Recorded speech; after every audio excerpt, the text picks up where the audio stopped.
Welcome back to Bill's Man Cave.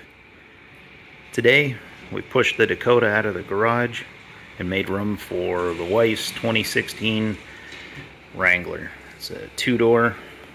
Love the hypergreen. That's the Dodge Sublime for those of you who know the classic color.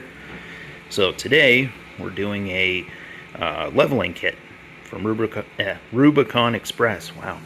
And swapping out for some JL rims. So this thing came with the base JK rims. So I'll show you those. This is the Bestop hybrid soft top.